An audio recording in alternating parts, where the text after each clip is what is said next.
मार्च 2026 में भारत के लाखों घरों में चूल्हा नहीं जला। गाँवों में जो महिलाएं उज्ज्वला योजना की वजह से सालों बाद मुक्त हुई थी, वो फिर से लकड़ी जलाने पर मजबूर हो गया है। गुजरात के मोरबी में 450 से ज्यादा फैक्ट्रियां बंद हो गई है। 4 लाख से ज्यादा मजदूर फिर से पलायन कर रहे हैं। हालत इतनी खराब हो गई कि महाराष्ट्र में गैस टैंकरों को पुलिस एस्कॉर्ट देनी पड़ी ताकि रास्ते में गैस लूटपाट न हो। आप देख रहे होंगे कि यहाँ पर पुलिस की गाड़ी खड़ी कर दी गई है और पुलिस के जवान जो हैं यहाँ पर तैनात किए गए हैं और इनके निगरानी में जो है गैस सिलेंडर जो है बांटे जा रहे हैं। और ये सब हुआ एक ऐसी रास्ते की वजह से जो भारत से 3000 किलोमीटर दूर है। आज इस वीडियो में हम समझेंगे ये संकट कैसे आया, इसके पीछे कौन सी पॉलिसी है और आगे क्या होने वाला है।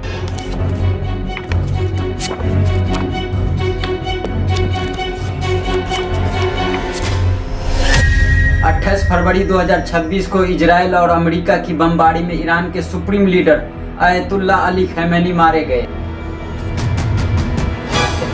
इसके जवाब में ईरान ने स्ट्रेट ऑफ हॉर्मुज को 4 मार्च को बंद कर दिया। इस जगह की चौड़ाई सिर्फ 33 किलोमीटर है। यह उतना ही है जितना कि गुड़गांव से दिल्ली दूरी पड़ता है। अब भारत के रेफरेंस में देखिए, इंडिया अपनी एलपीजी जरूरत का करीब 60% इंपोर्ट्स करता है और इस आयात का 90% हिस्सा सिर्फ एक इसी रास्ते से आता था।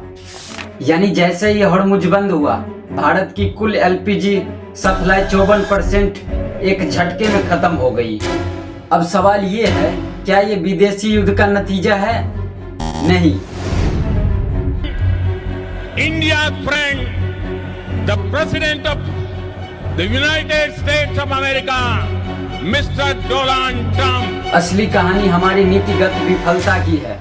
भारत ने क्रूड ऑयल के लिए स्ट्रेटेजिक पेट्रोलियम रिजर्व्स बनाए हैं। भारत के पास करीब 5.33 मिलियन मैट्रिक टन क्षमता का स्ट्रेटेजिक पेट्रोलियम रिजर्व यानी कि एसपीआर है और ये भंडार आपदा स्थिति में लगभग 9 से 10 दिनों की तेल जरूरत पूरी कर सकता है। लेकिन एलपीजी के लिए कोई स्ट्रेटेजिक रिजर्व्स नहीं। संकट के वक्त हमारे पास सिर्फ 18 से 22 दिन के खपत का बैकअप। सरकार ने इमरजेंसी में नॉर्वे और कनाडा से 2 बड़े जहाज मंगाए, लेकिन उन दोनों जहाजों में जितनी गैस थी वो भारत के 1 दिन के खपत के बराबर थी। पिछले 10 सालों में सरकार ने 10 करोड़ उज्ज्वला योजना बांटा। ये एक बड़ी उपलब्धि थी, लेकिन उन 10 करोड़ चूल्हों को जलाने के लिए सप्लाई चेन कभी बनाया ही नहीं गया। एनजी एक्सपर्ट इसे इन्वेंटरी इल्यूजन कहते हैं। स्टॉक गोदामों में था, लेकिन घरों तक पहुंचाने के लिए सिस्टम इतना कमजोर था कि एक झटका भी नहीं झेल सका। गुजरात के मोरबी भारत के सिरेमिक केंद्र, यहाँ से देश के कुल सिरेमिक का 90% उत्पादन आता है।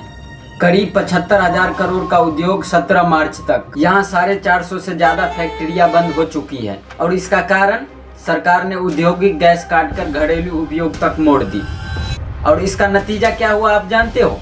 4.5 लाख से ज्यादा मजदूर काम के बिना घर लौट गए, उसका जॉब छूट गया।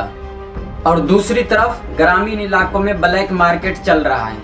विजयवाड़ा और हैदराबाद में 913 रुपए का सिलेंडर अब 4000 से 7000 के बीच में मिल रहा है। सोच सकते हो आप, शहरों में सिलेंडर का बुकिंग पीरियड 25 दिन और गांवों में 45 दिन। यानी आप चाहे तो भी जल्दी सिलेंडर आप मंगा नहीं सकते हो। और इसी दौरान सोशल मीडिया पर हजारों बोट्स अकाउंट ने एक ही साथ ट्वीट किया, मेरा सिलेंडर 1:30 बजे आ गया, कोई कमी नहीं है। एक ही वक्त पर एक ही भाषा में हजारों अकाउंट से पैनिक को छुपाने की कोशिश, जबकि असल में लोग लाइन में खड़े थे। उज्ज्वला योजना की वजह से करोड़ों महिलाएं धुएं से मुक्त हुई थी और इस संकट की वजह से इनमें से 70% वापस मिट्टी के चूल्हे और लकड़ी पर वापस लौट गई। ये सिर्फ एक असुविधा नहीं है। WHO के अनुसार इंडोर स्मोक पोल्यूशन दुनिया के सबसे हेल्थ रिस्क में से एक है। 2016 में नोटबंदी के दौरान लोग एटीएम के बाहर घंटों खड़े रहे अपने ही पैसे निकालने के लिए। 2020 में ऑक्सीजन की कमी से लोग अस्पताल के बाहर लाइन में खड़े थे। अब 2026 में लोग फिर से लाइन में गैस सिलेंडर के लिए आ गए। ये तीनों संकट अलग अलग थे, लेकिन एक चीज कॉमन था। हर बार हमें एक ऐसे झटके ने तोड़ा जिसके लिए हमारा सिस्टम पहले से तैयार नहीं था।